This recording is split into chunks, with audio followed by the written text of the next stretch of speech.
Hi everybody, my name is Ian Vargo and welcome to the Sounds of Springfield, a series in which we're going to take a closer look and listen to how the Simpsons used both sound and music so effectively.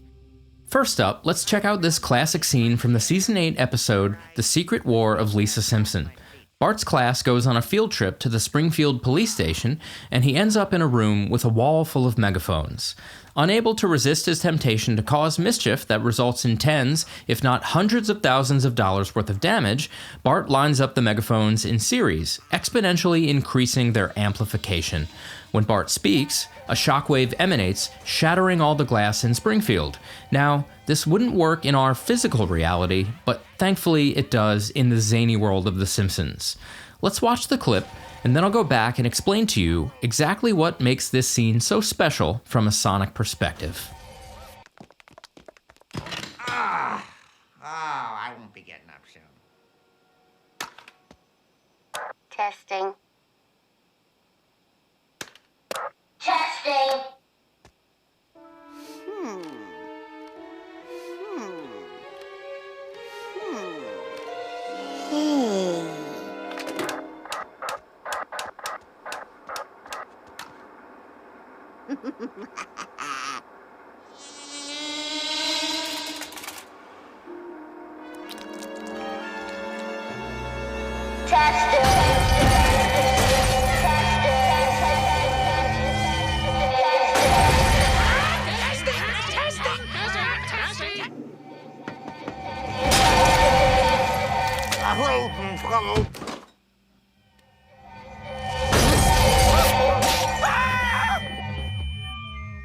You won't find many scenes in films and TV shows that are actually written with sound kept in mind, and that's the entire basis for this scene. So, as a sound designer and composer, this moment always stood out to me. Let's focus in on how wonderful the execution was in this sequence. When Bart curiously tries out a single megaphone, the sound team uses Futzing, which is making a sound seem as if it's actually coming out of a piece of electronic equipment. In practice, an audio engineer can use filtering, equalization, distortion, reverb, and other types of processing to make something sound futzed.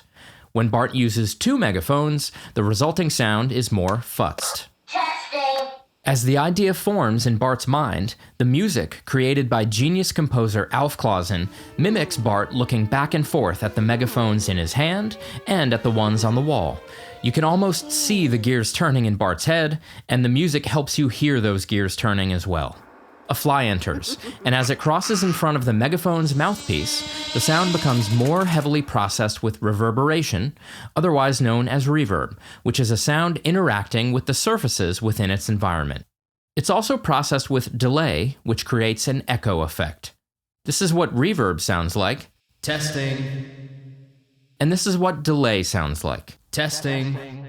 As the shockwave of Bart's voice travels through Springfield, what we hear is a combination of it being heavily processed with both reverb and delay. In its wake, the shockwave leaves behind a deeply unpleasant combination of sounds. We hear some low-frequency pulses, along with some high-frequency feedback and squealing.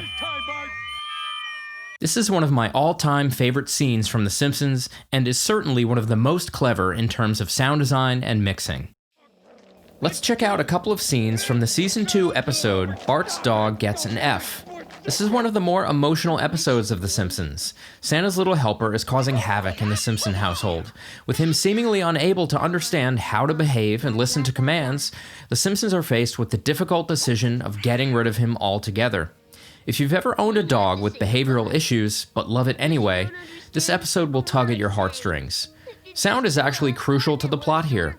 Whenever someone speaks to Santa's little helper, we shift to his perspective. The image looks different to simulate a dog's eyesight, and it sounds different too. Check it out. No! Stay away! This is not for you! This is Homer food! No! Let it go! Well, I got it!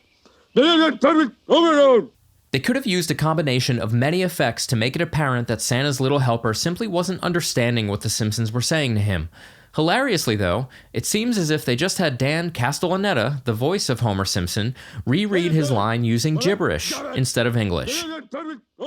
So the pacing and tenor of the line was the same, but the meaning of what he was trying to say was not conveyed.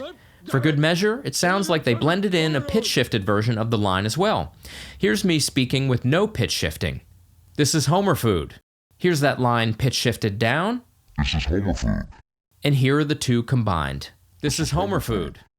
They use this technique multiple times throughout the episode to reinforce that Santa's little helper isn't necessarily disobeying them, he just doesn't understand what they're saying. That dog!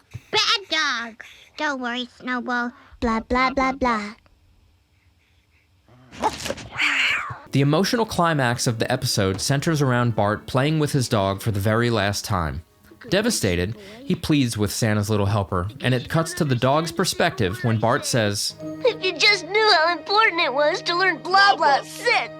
And on that word, sit, the pitch shifting effect is removed, and of course, the line isn't gibberish anymore. Santa's little helper is finally understanding what his owners are trying to convey. There are shades of the Simpsons theme song in the music cue that plays, suggesting that this is a really important moment for them as a family. It all makes for a deeply satisfying conclusion to the episode. You son of a bitch. If you enjoyed this episode, make sure to click subscribe. And if you have ideas for future episodes of the Sounds of Springfield, get in touch or leave them in the comments beneath.